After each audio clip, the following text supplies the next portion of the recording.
अस्सलाम वालेकुम, मैं हूं शाहिद हुसैन। ये वीडियो बड़ी अहम है इसलिए कि नई वफाकी काबीना ने हलफ उठा लिया है। काबीना में तकरीबन जैसे 34 जो वज़रा हैं वो शामिल हैं। 34 में से तकरीबन 24 के करीब जो है वो ज़मानतों पर है। बेशुमार जो वज़रा हैं जिनके यहाँ सिंध में केसेस चल रहे हैं, कई लाहौर में, इस्लामाबाद में, कहीं किसी के ऊपर करप्शन के, किसी के ऊपर क्या, किसी के ऊपर क्या। लेकिन जो वफाकी वज़ीर सेहत है कादर पटेल साहब, उनके ऊपर भी संगीन नोयत के इल्ज़ामात हैं।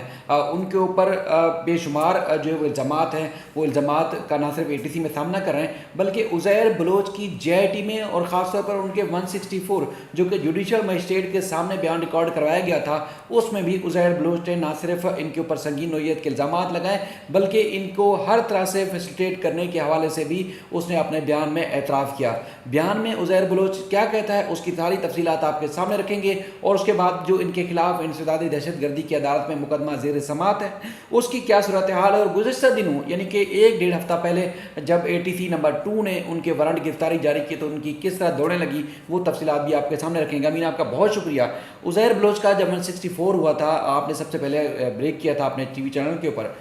उज़ैर बलोच अपने 164 में जिस तरह उन्होंने कई पीपल्स पार्टी के सरकर्दा रहनुमाओं के नाम लिए, वहीं उन्होंने कादर पटेल जो कि वफाकी वज़ीर सेहत हैं, हलफ उन्होंने उठा लिया है। उनके बारे में उन्होंने क्या इंकशाफात किए थे? क्या कादर पटेल उनसे उज़ैर बलोच से लियारी गैंगवार से क्या काम लेते रहे? जी शायद ये 24 अप्रैल 2016 को जुडिशल मजिस्ट्रेट जनूबी की अदालत में लियारी गैंगवार के जो सरगना है उज़ैर बलोच, उनकी जानिब से एतराफ़ी बयान जो है वो रिकॉर्ड कराया गया था, जिसमें ये मैं आपको पढ़ के सुना देता हूँ, उसके बाद आप ये चला भी दीजिएगा।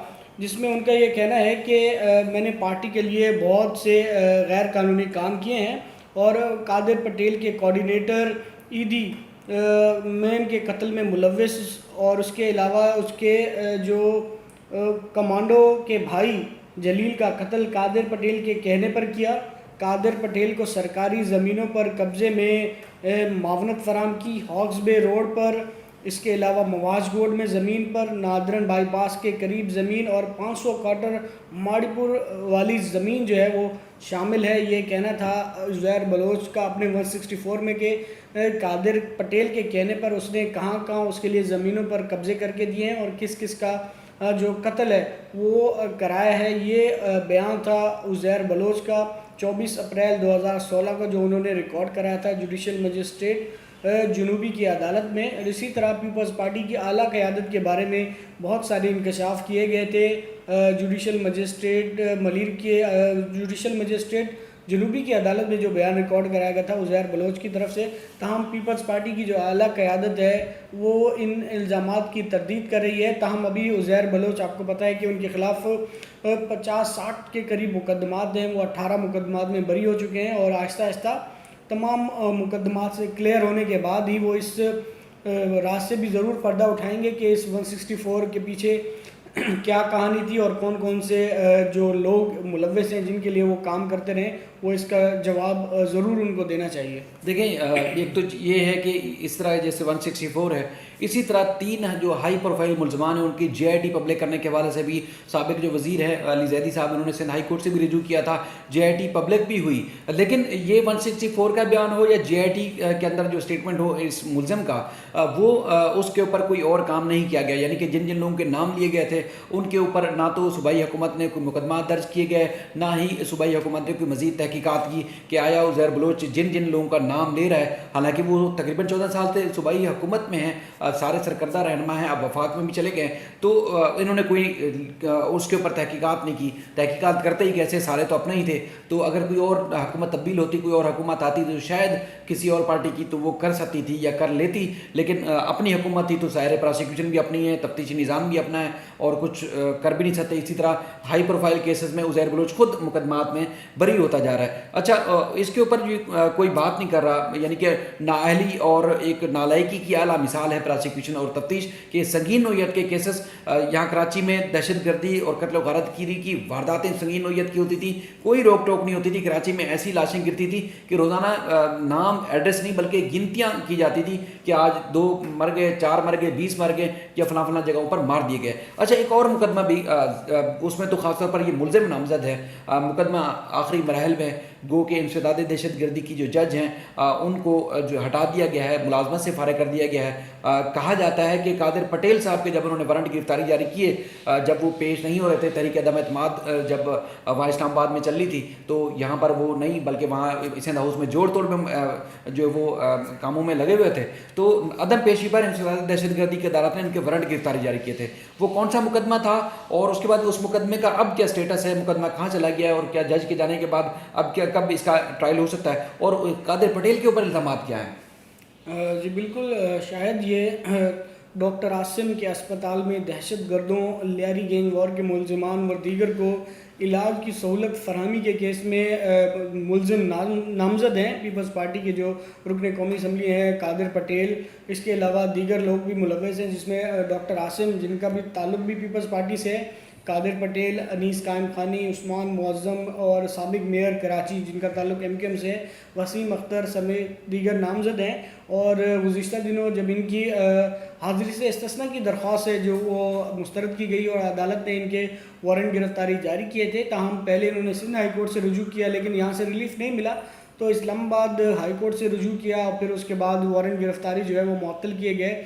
और उसके एक ही दिन बाद, तकरीबन कोई एक आध दिन बाद ही यहाँ से एक नोटिफिकेशन जारी हुआ सिंध हाई कोर्ट से पहले इंसदाद दहशतगर्दी की अदालत नंबर 2 की जो जज थी नुज़रत आरा अलवी, जिन्होंने इससे पहले जो है वो वसीम अख्तर के भी वारंट गिरफ्तारी जारी किए थे, उन्होंने भी ज़मानत करानी पड़ी, उनकी भी हाज़िरी से इस्तिस्ना की दरख्वास्त थी जो मुस्तरद की गई। उसके बाद कादिर पटेल की, उसके बाद सिंध हाई कोर्ट की जानिब से एक लेटर लिखा गया था, नोटिफिकेशन भी जारी हुआ था उसका कि नुज़रत आरा अलवी को डी नोटिफाई किया जाए। और उससे उस दौरान उसी दिन ही होम डिपार्टमेंट की जानिब से जो है वो रात के एक नोटिफिकेशन जारी हुआ और जो जज थी एंटी टेररिज्म कोर्ट नंबर 2 की नुज़रत आरा अलवी, उन्हें डी नोटिफाई कर दिया और अब के कोर्ट जो है वो वैकेंट है और केस में मज़ीद कार्रवाई आगे नहीं बढ़ सकती। गुज़िश्ता 2-3 समाअत हो चुकी हैं लेकिन बग़ैर कार्रवाई के जो है वो समाअत मुलतवी कर दी जाती है।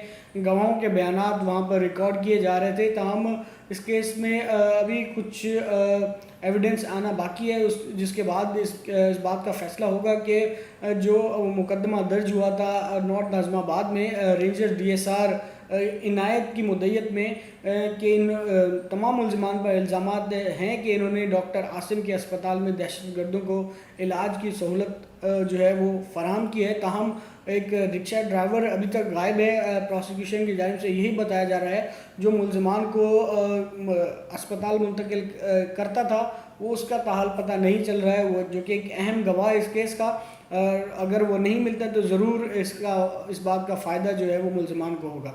चलिए अमीन, आपका बहुत शुक्रिया। वैसे ये केस जिस तरह के ख़ासतौर पर कादिर पटेल की हम बात करें तो ये लियारी गैंग वार के जो मुलजमान जो मुख्तलिफ फोर्सेस से लड़ाई के दौरान ज़ख्मी होते थे तो उनके ऊपर इल्ज़ाम है कि वो ज़ियाउद्दीन से इलाज करवाते थे, कादिर पटेल अपना असर रसूख इस्तेमाल करते थे। अब अगर ये जज साहिबा होती हैं, हालांकि कुछ हमारे ज़रा ये भी कहते हैं कि ओपन कोर्ट में जज साहब ने कई बार इजहार किया था कि हाई प्रोफाइल केसेस की समाअत की वजह से उनकी अपनी जान को भी ख़तरात लाक हैं। बहरहाल उनको मुलाजमत से तो निकाल दिया गया, लेकिन ये है कि उन्होंने खुद ये ओपन कोर्ट में इस बात का इजहार किया था।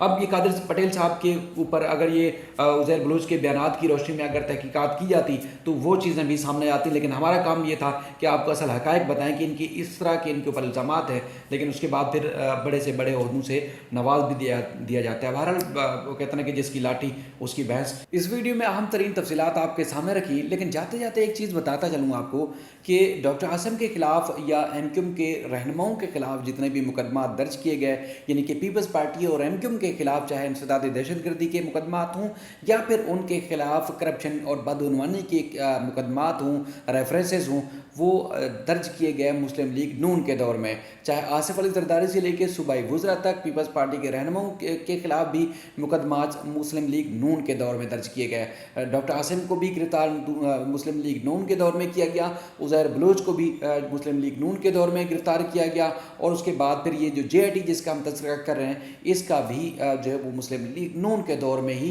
ये जो JIT वो बनी थी। बहरहाल कादिर पटेल जब ये JIT उज़ैर बलोच के सामने आई, उसके बाद फिर हालात काफ़ी नासाजगार हो चुके थे, तो वो भी मुल्क से चले गए थे। और उसके बाद फिर जब वापस आए तो इनकी जो है वो रेंजर्स के सामने पेशियाँ भी लगी, तवील तरीन जो है वो इन्होंने पेशी भुगती। और आपको याद होगा, अगर आप गूगल भी सर्च करके देखें तो काफ़ी देर तक वो रेंजर्स के हेडक्वार्टर में रहे और मीडिया बाहर उनका इंतज़ार करता रहा। और ज़्यादा चांसेस ये थे कि उज़ैर बलोच की JIT में और इसके अलावा 164 का बयान इनके खिलाफ आने के बाद इनको भी गिरफ्तार कर लिया जाएगा, लेकिन वो बच गए, उनको गिरफ्तार नहीं किया गया।